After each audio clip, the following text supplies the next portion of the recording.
Downtown Decatur, it's the Faber Files. I'm your host, Bill Faber.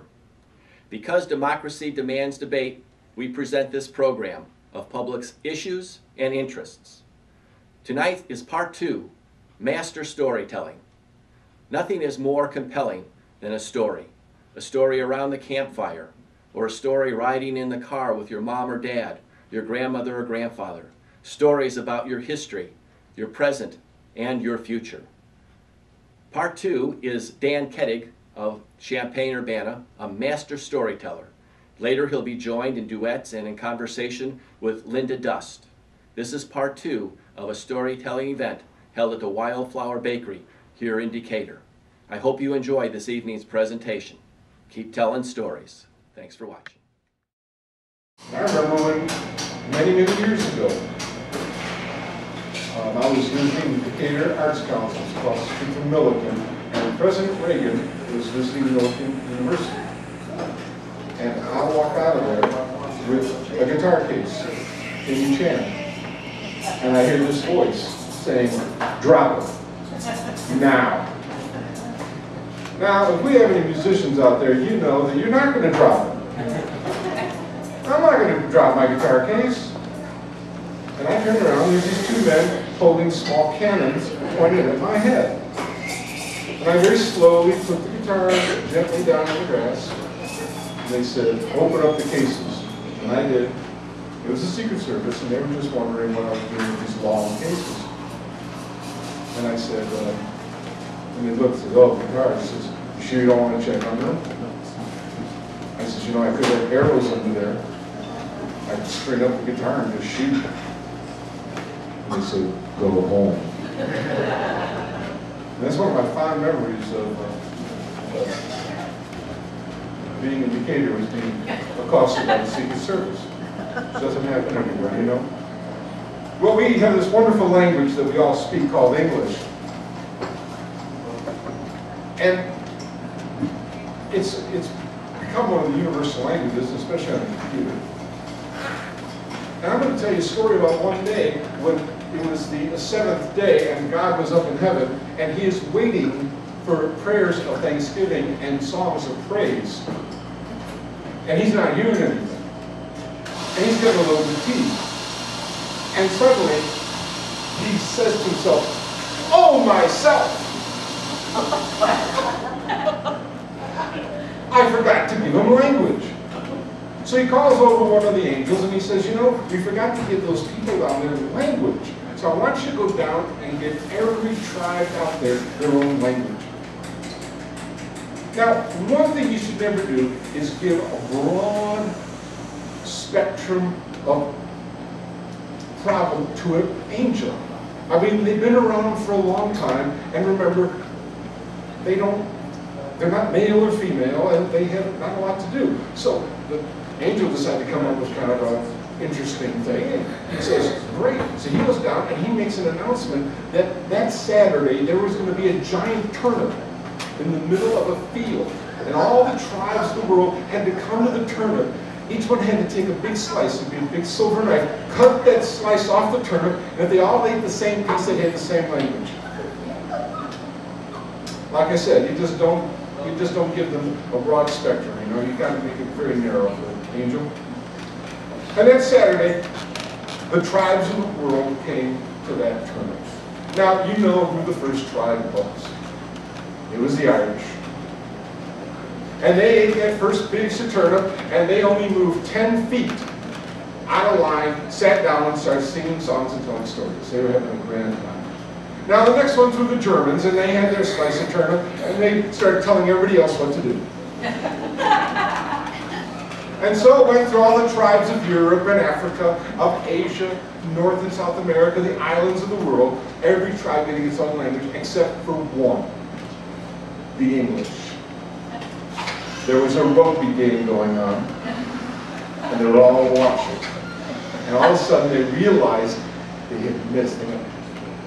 They ran to the turnip was gone, just a few crumbs, but the Irish were still there telling stories. And the Irish said, "You missed it." And the English went, the Irish says, "Well, you know, you should have been here earlier." Yeah, rugby, okay, big deal. But there are crumbs, everybody dropped crumbs. Why don't you pick up the crumbs? So the English got down on their hands and knees and they picked up all the crumbs that everyone else had left. And that's why we have this glorious language of English. Because we got the crumbs from all the other languages. So we have Latin and Greek. We have Zulu and Chinese, Japanese, Native American. All these wonderful languages gave words to English. The language of Harry Potter. The language of Shakespeare. The language that we all speak. And that's how English came to be.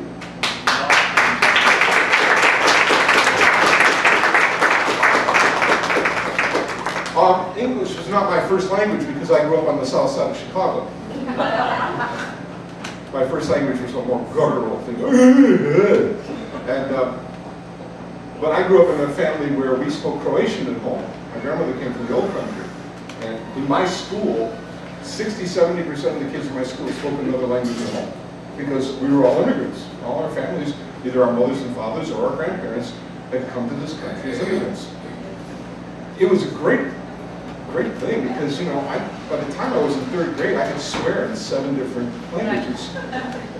And no one could understand what I was saying, you know. I could look someone, smile at them, and I could, you know, question their parentage. And we just grew up in this wonderful, wonderful atmosphere. And I had 3 good friends. And in the summertime, parents had to get rid of us. Now, if anybody here is from Chicago, you may have heard of Marquette Park. It's a huge, huge park on the south side. There's a lagoon, there's a golf course, you know. Back when I was a kid, we didn't know what golf was. In fact, we only played one sport, it was baseball. We didn't play football or basketball. Soccer was something that only foreign people played. And we just played baseball. We played baseball all year round. But in the summertime, to get rid of us, our parents would say, why don't you go fishing at the lagoon? And we thought this was kind of a rite of passage. Now we can go bring food to the table. You know, we were getting off from becoming hunter-gatherers again. You know, it was great. And so we get our fishing boats. We were like 7, 8 years old. We only had to march straight down Marquette Boulevard about 6, 7 blocks. Remember, times have changed, you know. 6, 7, 8-year-olds marched down 6, 7 blocks, but everybody looked out after everybody back then. And they told us, never wade in the water to scare the fish. Don't put your hands in, don't put your feet in, don't try and swim, you'll scare the fish. So we dutifully would go in there and we'd swim. I remember one summer we got there and we all had our sandwiches except for Davy. Davy had put his sandwiches in the same bag as he had his bait. So we had to take the worms off the peanut butter and jelly. I think maybe 1 or 2 had stayed. We couldn't find them all. And but we thought it would make better bait, you know, with peanut butter on the worms.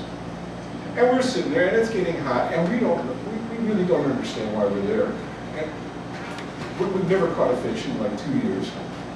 But we're waiting, and we're getting bored, so we prop up our poles with some stones and bricks, and we go exploring Marquette Park. And we come to the parking lot of the golf course. And we turned to Tony, and because we knew that Tony's dad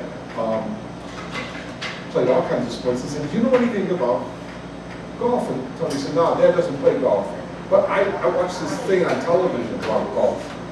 You know, it was in the early days of television, so a golf tournament was really exciting. And Tony said, you gotta hit the bird with the ball. If you hit the bird with the ball, you get a birdie. I said, really? He says, yeah. And the real trick is to bounce the ball off several birds, 4. And then you can yell 4, and you get a higher score. So we're really excited. And just then, these 2 cars pulled in, and 2 guys got out of each car, ran in their trunks, took out their golf clubs, and these men looked defeated. These men were sorry, folks. Their shoulders were slumped. You know that the game of golf had beaten them down. And we were watching them, You know, and they had yellow pants. One of them had yellow pants, and one of them had kind of chartreuse pants, and another one had polka dots. And it was sad the way they were dressed. And we felt sorry for them, and we started following them. And we hid in the woods along what I later found out was what they call a fairway. And we're hiding in the woods, and these guys get up, and they hit, the first guy hits the ball, it lands in the woods near us. Davey picks it up and says, wow, it'll take him forever to find it. He throws it back in the fairway. The next three guys also hid it in the woods. And we all decided we'd pick one guy and help him out. So we took the balls and we threw them back in the fairway. Well, when these guys all came looking for their balls, there they were in the middle of the fairway. And you could see their shoulders kind of straightened up a little bit. They kind of looked at each other like, wow, that's unusual. And they looked so happy. And after that, every time the ball went into the woods, we would throw it back on the fairway. This went on for several holes. And about the fourth or fifth hole, there's a crook in the fairway. Davey said, oh, you know, they keep trying to get into that little hole, which we thought was really ridiculous. Why do you chase a ball only to put it in a hole? You know, baseball players don't do that. Another story. So Davey jumps out of the woods with the ball, because no one can see it, and he drops it in the hole. Well, this poor guy's looking for his ball, and suddenly one of his friends says, look at this, you got a hole in one. And they're jumping up and down. Well, he was so happy that the three of us did it for our guys too. Later, we took one hole, and we dropped it in the hole. And these men, they're smiling and they're laughing, they're hitting each other on the shoulder. They're just having a great time. And we're feeling pretty good too, because we think we're kind of helping their game a bit. This went on for 18 holes. And at the end, they are screaming, look at my score, you know. And we're happy. And we went back to the fishing hole, and we didn't have anything on the hooks. We never did. I later found out that the reason parents always told their kids to go fishing, but not to go in the water to scare the fish, was because every year someone would drown in the lagoon because it was choked with those weeds right underneath the water. So every time someone tried to swim, they would get sucked down, except for us because none of us really could swim, so we'd swim right there at the edge. We'd get down on our bellies, and our bellies were on the ground, right under the water, you know, and we'd swim like this. Oh, this is swimming, this is fun. We could go anywhere, but years later, my grandmother told me all about why there were no fish in the lagoon. Nowadays, it is stopped, and you can go up there and you can go fishing. But if you really want to have fun on Decatur Park, go to the golf course, pick the saddest looking person you know, and follow them around in the woods. You'll have a good time and you'll make their day really, really good. And that's the true story of golf.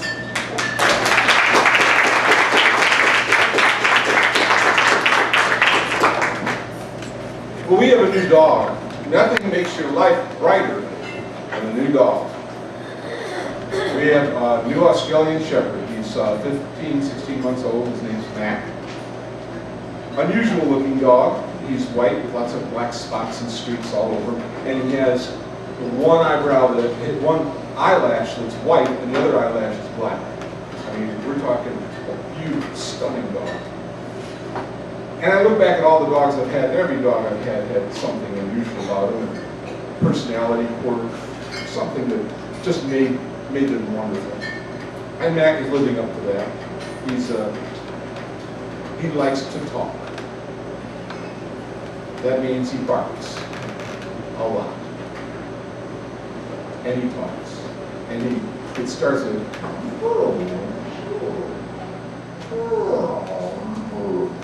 and then pretty soon it's a full-blown bark. And I'm getting used to it. I kind of like it, you know. Come home, he tells me how his day was. And he has this wonderful habit of picking up our shoes, our slippers, our boots, and putting them in different rooms and lying next to him when he's alone. Doesn't chew him, he lies next to him because he figures, well, you know, at least I know he's coming home and let this behind. It's kind of a good thing for him, good for you guys. But there was a family in Ireland, and they lived in Ireland, and they were just a poor family, lived at the edge of the village. And one day, during breakfast, just as the father was sitting down for breakfast, this rat comes through the window. Now folks, I am not talking a rat. I am talking rat with a capital R. The thing must have been as big as a possum. It was huge. And it just sauntered up there. The wife immediately grabs the broom and she goes to hit the rat. But the rat grabs the broom handle and with one bite snaps it in two. Well, everybody froze at the table as that rat just went from plate to plate, finishing off everybody's breakfast. Some of the kids never got a bite. Well, they couldn't believe it. The next morning, they closed the shutters in the door, but one of the shutters blew open as that rat came flying through. It took over their lives. It terrorized them.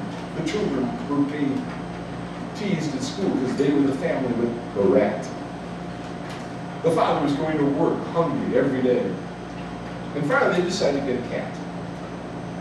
So they went down the street, and one of the people there, their cat had a litter, and they had kept one of the cats. It was about 10 months old. And they brought that cat back, and they fortified that cat with cheese, with milk, some fish, and that cat was ready. Next morning, that rat comes barreling through the window, lands on the table, and that cat looks at that rat, and that rat is about twice the size of that cat.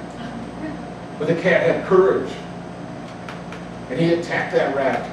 And about 10 minutes later, they pulled the rat off of him. The poor thing was meowing. They patched him up. They gave him a bowl of warm milk. The rat ate all their breakfast. 3 more days like this, the little cat disappeared, and that rat just came and ate their breakfast all the time. So one day there was a scratch at the door just before breakfast. They opened it, and there was a little cat that they had gotten from the neighbors. And standing next to that cat, that little tiny cat, was the biggest cat they'd ever seen. It was as big as a German Shepherd. This cat went meow, and the whole house shook. He walked in, settled by the fireplace, wrapped that tail around his nose, and he just looked at the table. When that rat came in, the fight of the century happened. It was a rumble and a jumble, folks. They went at it for hours. And finally, with one good shake, that cat killed the rat.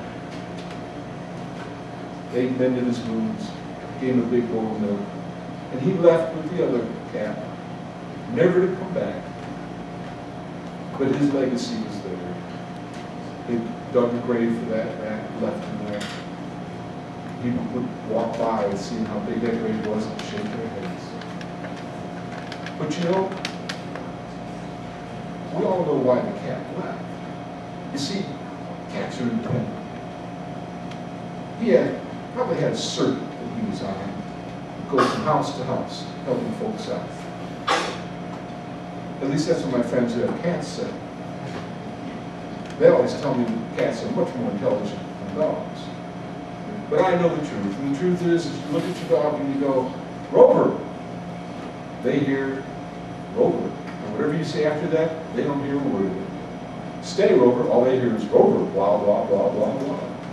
But cats, all they hear is blah, blah, blah, blah, blah. And that's the story of the big rat from Ireland.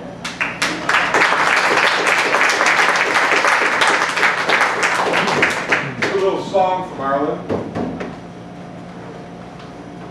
This is called a boron. This is a traditional Irish drum. It dates back with the Celtic people probably 3,000 years. Some people think that it was originally a shield. I don't think so. I mean, it's just a thin piece of goat skin. I mean, if it was a shield, the Irish army never won a battle. You know, everything would go through this, you know. Hey, we got some pea shooters over here, right through the shield. But they used to position the bagpipes and the borons behind the armies because the noise was so horrible, it drove the army towards the enemy. A lot of people don't know that's a story.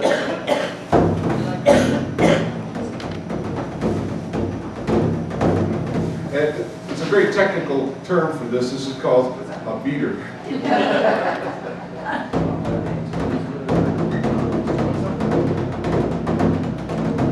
In Ireland, this is called a boron, but in American English, it's called a boron. Well, Johnny be fair and Johnny be fine, once before to wed. I would marry Johnny, but my father up and said, I'm sad to tell you, daughter, what your mother never knew. Johnny is a son of mine, and so is kin to you. Well, Billy be fair and Billy be fine, and once before to wed. I would marry Billy, but my father up and said, I'm sad to tell you, daughter, what your mother never knew. Billy, too, is a son of mine, and so is kin to you.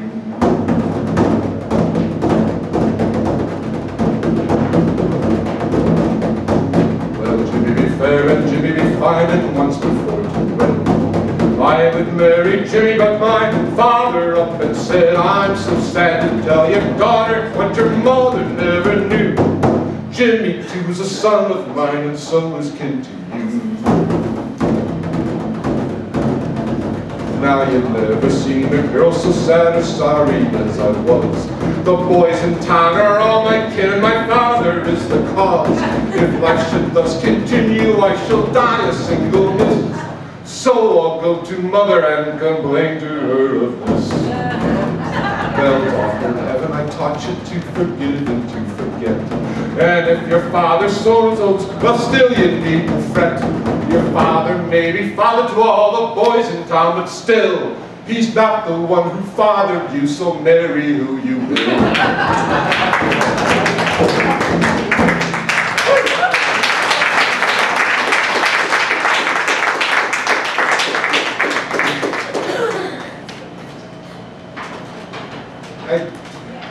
I told that once, and there were all these kids in the audience that sang this song. Because, you know, I had a brain fart and I didn't sing.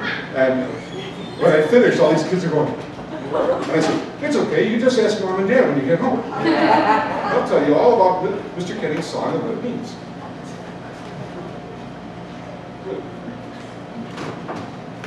The reason this rag is over is the rag's wet. Ireland is a very humid place. It's an island.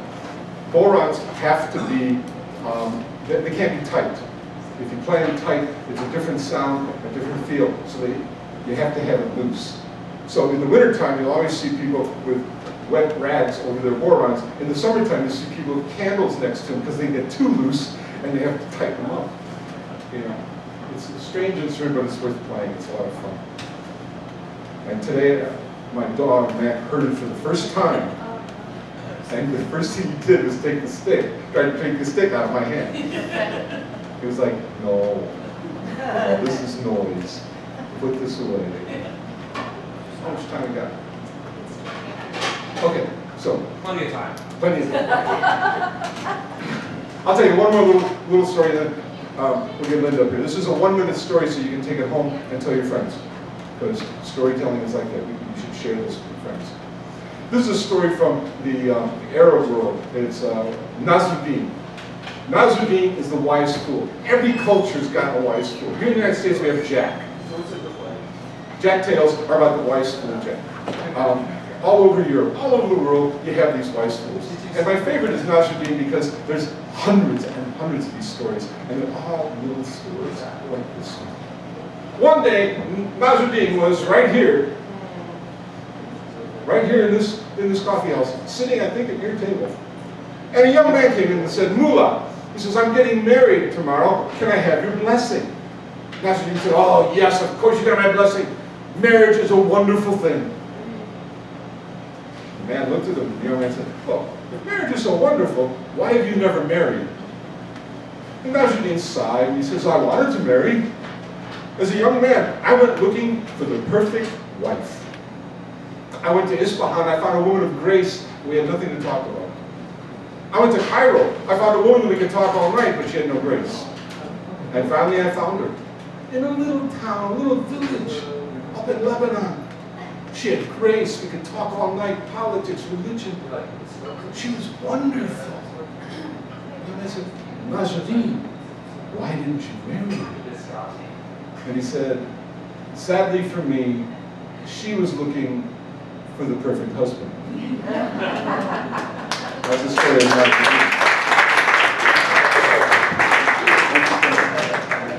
Can we put that back on the table? Obviously, there's no reason to tune it.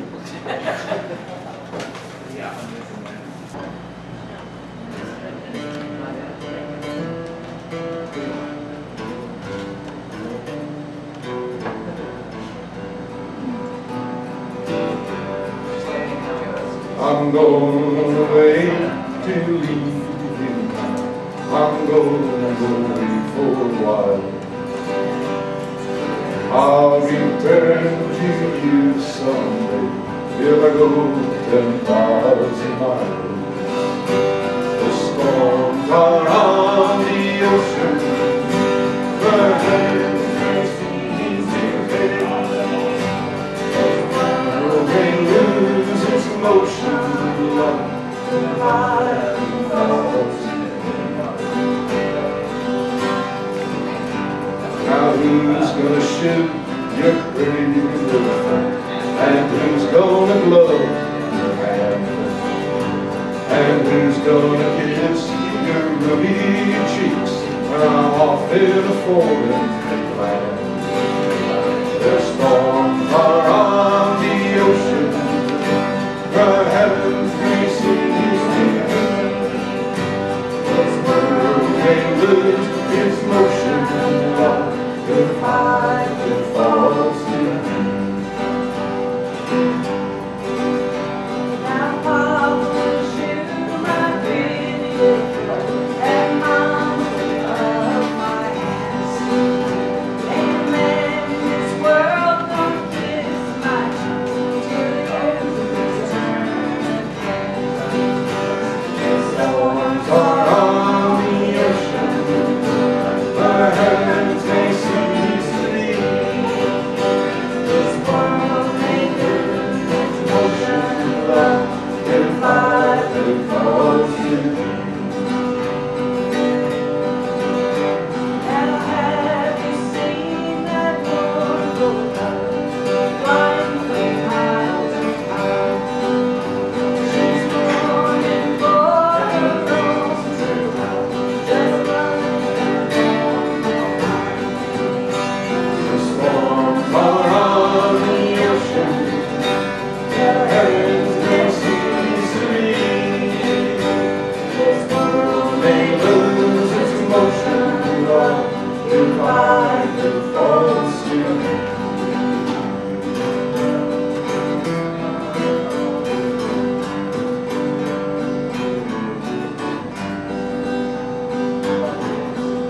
for as long as I have, is that people come up to me now and they say things like, "You came to my school when I was in 3rd grade. So I brought my children to see you." And I tell them to go away. I know it's rude, but I can't help it.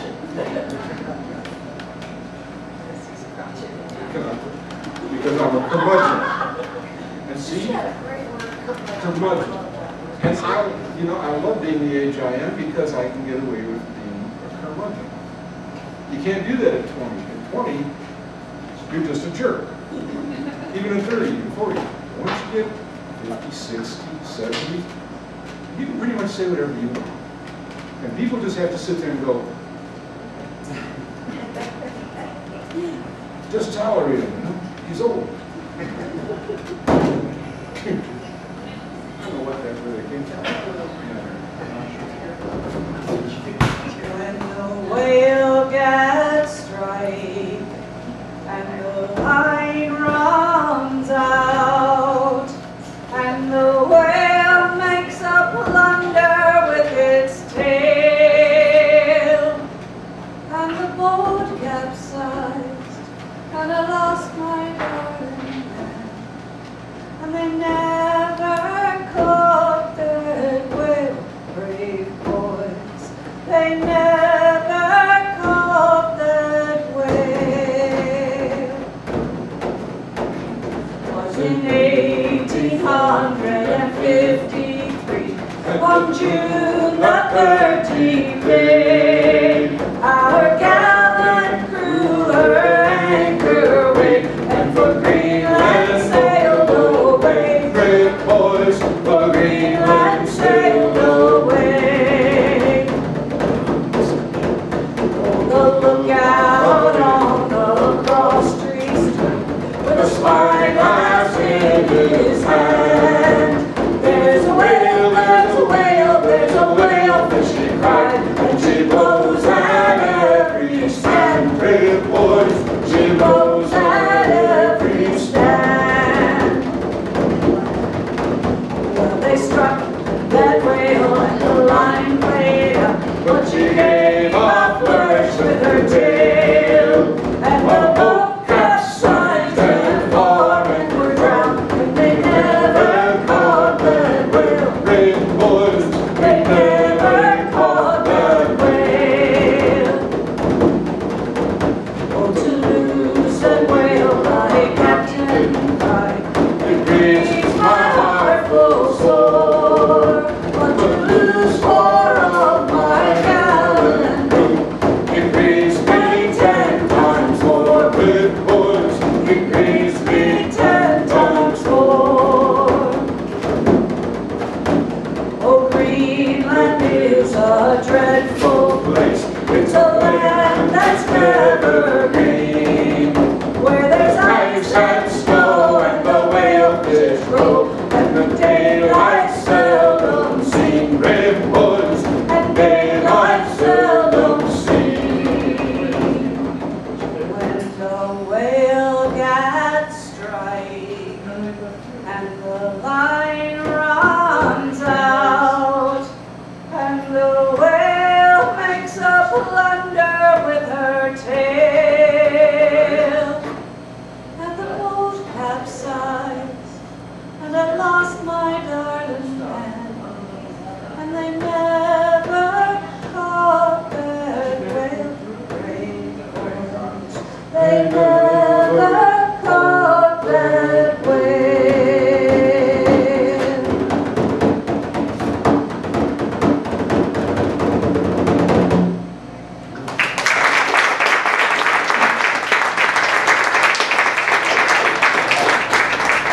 do we have anybody here from Indiana? Or maybe Wisconsin or Kentucky? Any Kentuckians? You said right, like. I can't say what I was going to say now. Anybody from out of state? Anybody not from Decatur? Oh, there we go. These are called spoons. Look what I have. Keep going a bit. It's in the front box. I can't believe I did that. Because they look so much alike.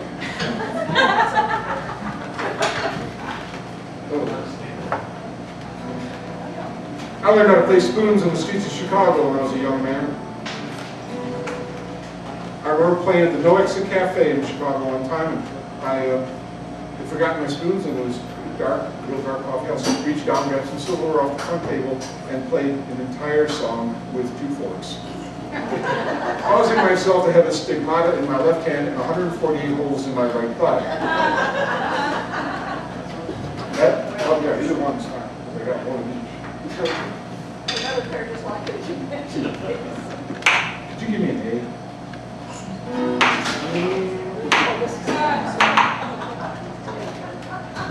In humidity, they go out of tune real fast. Well, this one,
Thanks for coming out today. Please support this place. This is a wonderful place, and it deserves your support. Come on back, bring friends, and hopefully we'll see you again down the road.